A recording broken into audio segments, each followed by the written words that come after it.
तो मित्रों जय सोमनाथ। ओम नमः शिवाय। मित्र तुम्हारा देश शुभ रहे, मंगलमय रहे, शुभकामना હું બિલીમાંથી જોગીભાઈ વ્યાસ આપ સૌનું આપણી જોગેશમાં પુનઃ હાર્દિક સ્વાગત કરું છું। મિત્રો આજરોજ જોઈશું આજનું શુભ પંચાંગ। આ તારીખ છે 4/6/2026 ને ગુરુવાર, અધિક જેઠ માસ વદ ચોથ છે। આજે આજના દિવસને જે વ્રત છે એને વિનાયક વ્રત તરીકે ઓળખવામાં આવે છે। આજે ગણેશજીની પૂજા કરવાની, ગણેશજીને લાડુ ધરાવવાના, ગોળના લાડુ બનાવવાના, ગોળ ઘઉંના લાડુ બનાવી ભગવાનને ધરાવીને બાળકોને પ્રસાદમાં વેચવાનું બહુ મહત્વ હોય છે। આજના દિવસે જે બાળકનો જન્મ થાય છે એની તિથિ ગણાય છે ચોથ। આ ચોથ તિથિ આજે રાત્રે 11:31 પૂર્ણ થઈ જાય છે, ત્યાર પછી બાળકનો જન્મ થાય એની પાંચમ તિથિ ગણાશે। આજે જે બાળકનો જન્મ થાય છે નક્ષત્ર ગણાય છે ઉત્તરાષાઢા। આ ઉત્તરાષાઢા નક્ષત્ર આજે મળસ્કે 1 વાગે શરૂ થઈ આવતીકાલે મળસ્કે 3:42 પૂર્ણ થઈ જશે।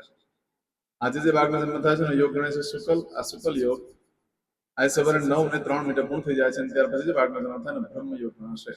આજે જે બાળકનો જન્મ થાય છે એનું કરણ ગણાય છે બહુ। આ બહુ કરણ આજે સવારે 10:28 પૂર્ણ થઈ જાય, ત્યાર પછી જે બાળકનો જન્મ થાય ને બાલવ કરણ ગણાશે।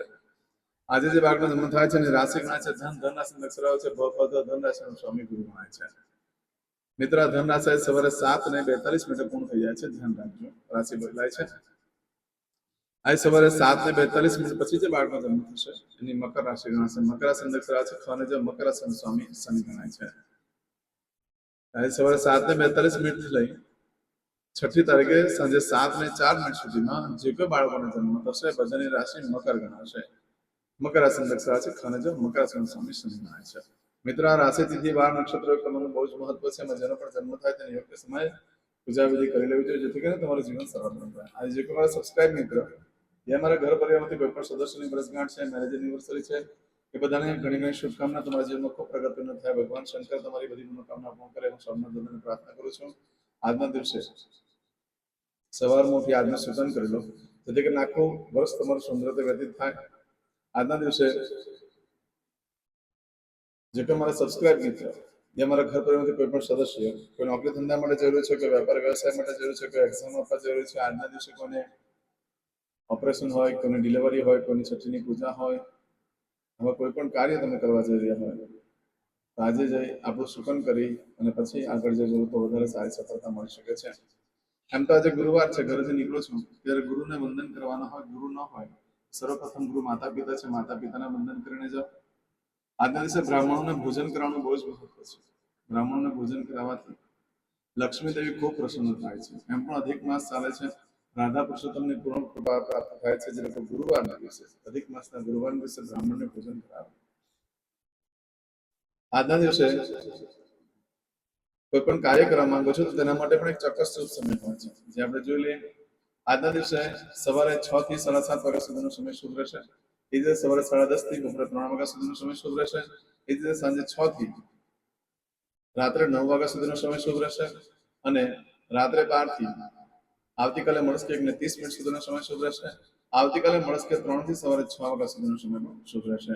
આ સમયગાળા દરમિયાન તમે કોઈ પણ કાર્ય કરશો તો એમાં સારી સફળતા પ્રાપ્ત કરી શકો છો। એમ તો મિત્રો અત્યારે અધિક માસ ચાલે છે એટલે કોઈ પણ કાર્ય કરવા માટે યોગ્ય દિવસ નથી। અનિવાર્ય સંજોગોમાં કોઈ કાર્ય કરવા પડે એમ છે તો આપણી જોગેશ ચેનલ પર જઈ પ્લેલિસ્ટમાં જઈ વારનું શુકન જોઈ લો અને વારના શુકન પ્રમાણે કરી અને પછી કરશો તો ઓછું નુકસાન, ઓછી તકલીફ આવશે। અનિવાર્ય સંજોગોમાં કરવું પડે તો જ, બાકી કાર્ય સિદ્ધ કરવા માટે થઈને, કોઈ કામનાઓ સિદ્ધ કરવા માટે થઈને હમણાં કોઈ કાર્ય કરવા માટે યોગ્ય સમય નથી। આજે કરશો આજનો સંકલ્પ, ચમચીમાં પાણી લઈ લો। અદ્યતને માસના માસોત્તમ બ્રહ્મવેદ અધિક જ્યેષ્ઠ માસે શુક્લ કૃષ્ણ પક્ષે ચતુર્દીયાયામ બૃહસ્પતિવાસન વિત્તાયામ વિડીયો પૂર્ણ થાય એટલે જે ભગવાનની તમે પૂજા કરો છો એનું નામ લખીને મોકલી આપો। હું તમને ભગવાનની પ્રાર્થના કરીશ, તમને ચોક્કસ સફળતા મળશે। હવે દરેક જણા પોતાનું સાચું નામ બોલી દો। તમારું ગોત્ર ખબર હોય તો ગોત્ર બોલી દેવાનું।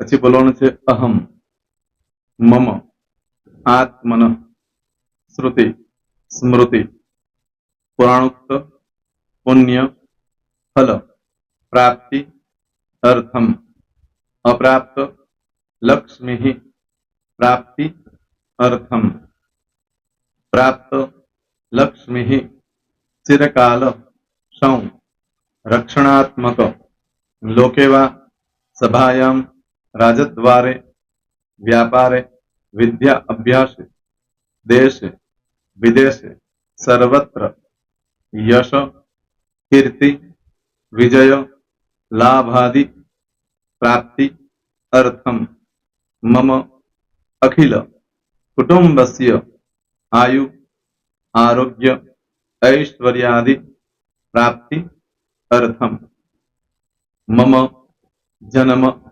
समय तथा च विप्र वृंदानां जन्म समय जन्म कुंडली मध्ये स्थित ग्रहः गोचर ग्रहः महादशा अंतर्दशा प्रत्यंतर्दशा तथा च योग युति दृष्टि मध्ये शुभफल प्राप्ति अर्थम भय रोग शत्रु बाधा दोष मारण तारण मंत्र तंत्र अरिष्ट दोष पीड़ा निवृत्ति अर्थम भूत प्रेत पिशाचादि द्वारा रचित अरिष्ट दोष निवृत्ति अर्थम मम सकल मनवांछित फल और તમારા મનમાં જે કઈ ઈચ્છા હોય તે બોલી જવાનું.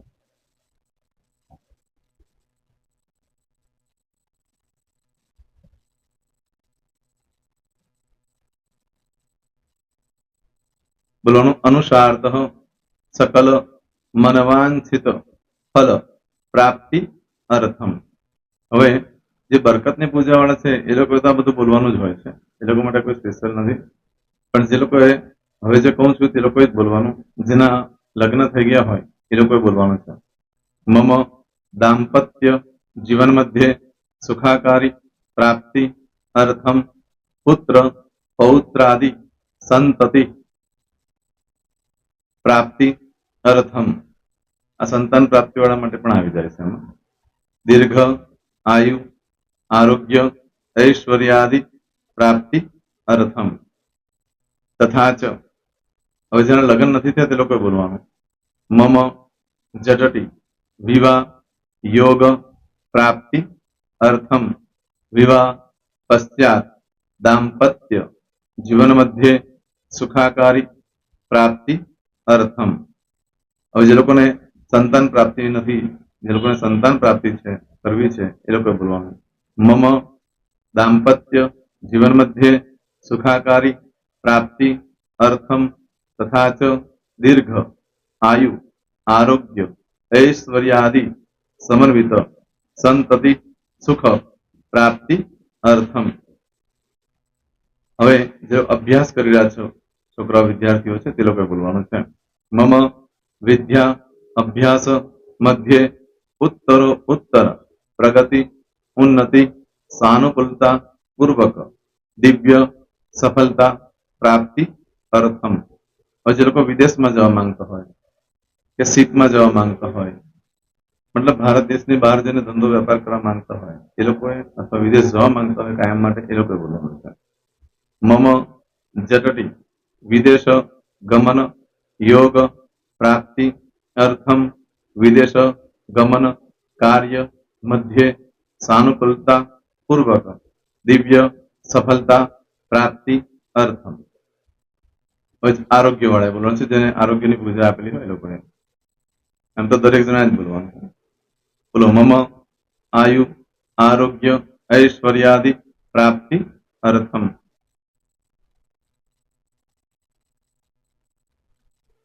હવે દરેક જણા બોલવાનું. सकल मनवांछित फल प्राप्ति अर्थम अद्य दिने प्रधान देवतानां नित्य दिन अनुसारतः पूजन अर्चन कर्मणि अहम करिष्ये. પાણીવાળી થાળીમાં પાણી મૂકી દેવાનું છે. હવે તમારી બધી પૂજા જે મેં આપેલી છે એ પૂજા થઈ જાય, અથવા તો તમે રોજ પૂજા કરતા છો મારી પાસેથી નથી લઈ ગયા, એ પૂજા થઈ જાય પછી ફરી પાછું ચમચીમાં પાણી લેવાનું. અહીંયા વિડીયોને સ્ટોપ કરી દેવાનું. પૂજા પતે એટલે પાછું આગળનું કરવાનું છે. અહીંયા વિડીયો સ્ટોપ કરી દેવાનો અને પૂજા પતે એટલે બોલવાનું છે વિષ્ણવે વિષ્ણવે વિષ્ણવે નમો નમઃ. વિષ્ણુ સ્મરણ સર્વમ પરિપૂર્ણ અસ્તુ. એતાની ગંધ પુષ્પ ધૂપ દીપ નૈવેદ્ય તાંબૂળ દક્ષિણા પ્રદક્ષિણા સહિત પ્રણુ મમ સકલ મનવાંછિત ફલ પ્રાપ્તિ અર્થમ પૂજન અર્ચન પ્રિયતાન નમમ. પાણી મૂકી દેવાનું, પાછું પાણી લેવાનું.